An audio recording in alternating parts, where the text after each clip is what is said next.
안녕하세요. 이 시간은 친환경 행사를 운영하고자 할 때 고려해야 할 원칙과 사례를 알아보고 환경부에서 작성한 친환경 행사 지침의 내용을 소개하도록 하겠습니다. 기후렌즈라는 제도를 들어보셨나요? 캐나다에서는 건축 인프라 사업에 대한 승인 과정 중에 경제적인 측면이나 사회적인 측면만을 고려하지 않고 기후에 끼치는 영향이라는 렌즈를 통해서 사업을 검토하고 필요한 조치를 취하도록 하는데 이 제도를 기후렌즈라고 합니다. 우리나라에서 중앙정부나 일부 지방정부에서 운영 중인 온실가스 감축 인지 예산제도도 이와 유사한 접근입니다. 각종 사업 예산을 검토할 때 온실가스 배출이나 감축을 고려해서 평가하고 할 수 있으면 최대한 온실가스 배출량을 줄이는 방향으로 사업을 추진하는 제도입니다. 이제 예산이나 인프라 사업뿐 아니라 각종 행사도 기후렌즈로 들여다보시면 어떨까요? 야구장, 지역축제, 콘서트, 워터밤, 불꽃놀이 모두 공통으로 많은 사람들이 모여서 즐거운 시간을 보내는 행사들입니다. 따라서 짧은 시간에 많은 물품과 에너지를 집중적으로 사용할 수밖에 없습니다. 최근 들어 이 행사에서 과도하게 일회용품이나 물을 많이 사용했다거나 환경에 끼친 영향을 우려하는 목소리가 컸습니다. OECD에서 발표한 자료에 따르면 우리나라는 OECD 가입국 중에서 가장 많은 플라스틱 폐기물을 배출하는 나라에 해당합니다.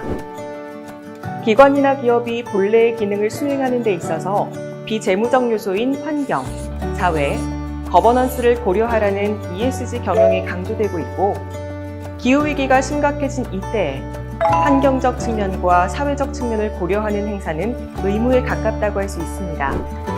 같은 목적으로 이루어지는 행사라도 몸이 불편하거나 문화가 다른 사람을 배려했거나 기후와 환경을 고려했을 경우 행사의 취지가 더욱 빛이 나고 주최기관에 대한 신뢰도 커진다고 할 수 있겠습니다. 가장 최근에 이루어졌던 콜드플레이 내한 공연도 그중 하나입니다. 2025년 4월 일주일에 걸쳐서 세계적인 음악 그룹인 콜드플레이가 내한하여 공연했습니다. 공연 시작 전에 팔찌 재활용 리더보드라는 알림판이 떴는데요. 콜드플레이 공연에서 관객들은 LED 팔찌를 받게 되는데 이 팔찌는 중앙에서 제어하면서 다양한 색의 빛을 낼 수 있는 도구입니다. 콜드플레이는 이 LED 팔찌를 다시 수거해서 다른 나라에서 진행되는 공연에서 사용합니다. 2025년 4월 일주일간 LED 팔찌 수거율은 모두 95% 이상이었습니다. 이 팔찌는 지난 3년 동안 전 세계에서 재이용되었습니다. 콜드플레이는 2020년부터 지속 가능한 콘서트를 기획하고 진행하고 있는데요.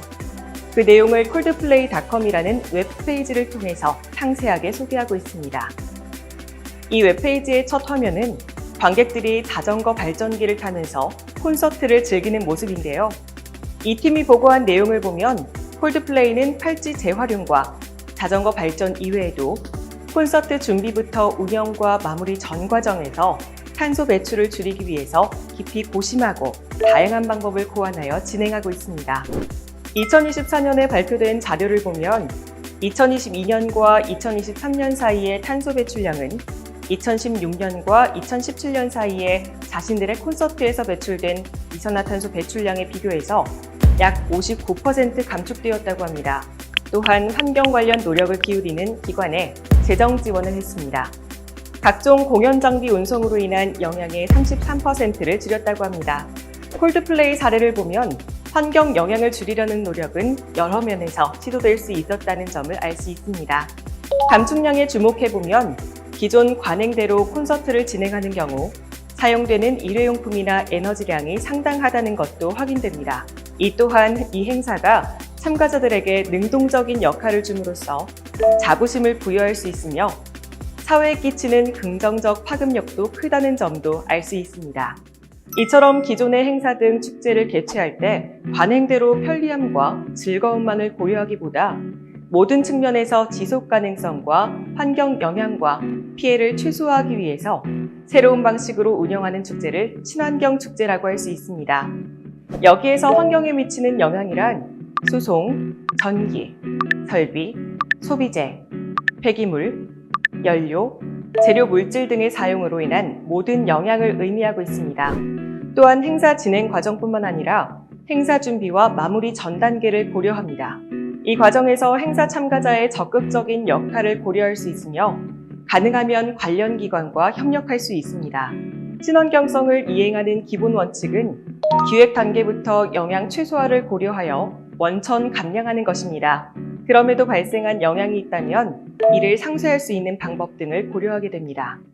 이러한 노력을 통해서 우리는 행사 자체의 환경 영향을 최대한 줄이고 시민들 입장에서는 불편한 마음이 없이 행사에 참여할 수 있으며 친환경 행동이나 대안 행동을 실질적으로 접하고 시도함으로써 변화에 대한 긍정적인 인식을 갖게 됩니다. 결과적으로는 지역사회에서 친환경 문화가 조성되는 결과로 이어질 수 있습니다. 주최하는 지자체와 기관에서는 ESG 가치 실현에 동참함으로써 시대적 요구에 부응하여 동시에 시민들로부터 신뢰를 얻을 수 있습니다. 이제 행사의 전 과정에서 어떤 점을 고려하면 좋을지 살펴보겠습니다. 행사는 크게 기획과 준비를 하는 계획 단계, 계획을 이행하는 단계 및 마무리 단계로 구분되므로 이에 따라 알아보겠습니다. 여건이나 행사의 성격에 따라서는 행사 운영 그룹, 가칭, 위원회 또는 팀을 구성하여 각 단계에서 보다 창의적으로 다양하고 새로운 대안을 만드는 데 지혜를 모을 수 있다는 점도 고려할 수 있습니다. 행사를 기획하기 위해서 먼저 행사를 집중적으로 기획할 수 있는 팀을 구성합니다. 이 팀은 행사 규모에 따라 다르지만 가급적이면 잠재적 행사 참가자 그룹이나 협력기관이 참여하여 기획팀이나 위원회를 구성한다면 새로운 형식의 행사 기획과 운영에서 창의력을 발휘하도록 지혜를 모을 수 있을 것입니다. 다음으로 행사 주관기관이나 팀이 이 행사가 친환경 또는 ESG를 중요하게 다룰 것임을 합의하고 명시합니다. 이를 위해 기획안에 담기는 행사의 목표 중 하나로 친환경 또는 지속 가능성을 포함하여 행사 전반에서 운영 기준이나 판단 기준이 될 수 있도록 합니다. 방향 설정과 함께 구체적인 실천 목표를 설정합니다. 연속적인 행사라면 이전 행사와 비교해서 쓰레기 배출량을 몇 %를 감량하겠다거나 온실가스를 어느 정도 감축하겠다는 등의 목표를 설정할 수 있습니다. 실천 목표는 행사 계획안이 최종적으로 확정될 때까지 계속 조정할 수 있습니다. 한 지자체에서 매년 열리는 축제에서는 참가자들이 비빔밥을 나누어 먹는 것이 중요한 활동 중의 하나였습니다. 이 축제에서는 2021년 일회용품 접시 대신에 뻥튀기 비빔밥 그릇으로 사용하면서 큰 호응을 얻었는데요. 2024년에는 뻥튀기 그릇을 사용하되 비빔밥 비비기 활동에서 일회용품을 사용하면서 친환경 축제라는 홍보가 모색하게 되었습니다. 이 사례를 보면 환경 영향을 줄이기 위한 노력은 한두 가지 환경 관련 아이템을 도입하는 것에 그치지 않고 행사의 모든 단계에서 고려되는 것이 중요합니다. 행사팀이 작성하는 기획안에는 행사의 목표, 행사의 장소와 일시, 핵심 참가자, 행사 프로그램을 담게 됩니다. 행사의 목적과 목표에는 이 행사는 환경성과 지속 가능성을 고려한다는 점을 포함하는 것에서 행사 기획이 시작될 수 있습니다. 전반적으로 행사 규모, 장소, 참가자 수를 고려해서 효율적인 자원 활용 계획을 수립해야 합니다. 자원 소비 요소를 사전에 제거한다는 의미에서 이 행사가 반드시 대면으로 진행돼야 하는지 여부를 검토해야 합니다. 행사의 주요 목적 달성, 효과성, 접근성, 환경 영향을 종합적으로 고려하여 가상 방식과 대면 방식 간의 비교 평가를 합니다. 만일 대면 행사로 결정되었고 대규모로 진행될 예정이라면 환경 영향 최소화를 위한 전담 시스템이나 관리 계획 수립이 필요합니다. 또한 친환경 행사로 진행하는 경우 이를 위해 추가로 필요한 예산 등도 예산 계획에 포함되어야 합니다. 2022년 5월 20일에서 22일 사이에 수원에서는 연극축제가 개최됐습니다. 이 축제를 주관한 수원문화재단은 이 축제를 ESG 축제를 지향했다고 밝혔습니다.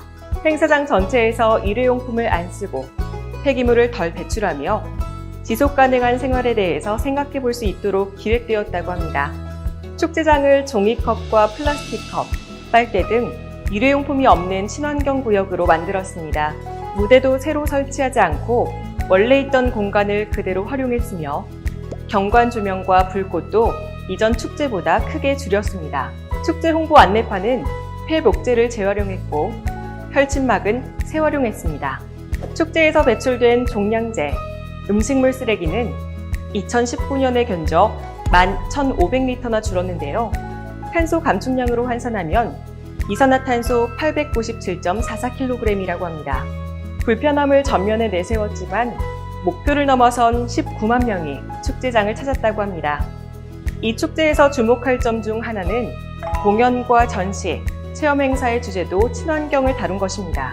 다 함께 맞거나 다 같이 죽거나 등 기후 위기에 대한 경각심을 담은 작품을 무대에 올렸고 가로수 가지치기 뒤 버려진 잔가지를 활용한 설치미술 작품도 만들었습니다.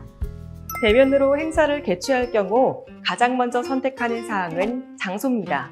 장소를 결정할 때는 참가자들의 이동 거리를 고려해야 하는데요. 단거리를 이동할 경우 대중교통수단을 이용할 수 있는지 여부를 살펴봅니다. 숙박을 하는 경우 행사장과 숙박시설, 부대시설 간 이동 거리를 고려하여 도보 이동이나 자전거 이용이 가능한지 여부를 살핍니다. 단거리 이동이 필요한 경우 해당 행사 앞뒤 시간이나 기간에 인근 지역에서 이어지는 행사가 있는지를 확인하여 연계 안내가 된다면 시너지를 얻을 수 있습니다. 행사가 이루어지는 장소 내 건물이나 시설을 이용할 경우 기존 건물을 이용할 수 있는지 아니면 가건물을 설치해야 하는지를 검토합니다. 가건물이나 시설을 설치하고 재이용하지 않을 경우 폐기물 발생량이 많을 수 있으므로 설치업체 등과 함께 친환경 기준 등에 관하여 논의해야 합니다. 후보 장소가 정해지면 현장 답사를 통해서 위치, 환경 수준, 회의실 수나 규모, 인프라, 관리 시스템 유무, 폐기물 관리 시스템 유무 등을 점검합니다.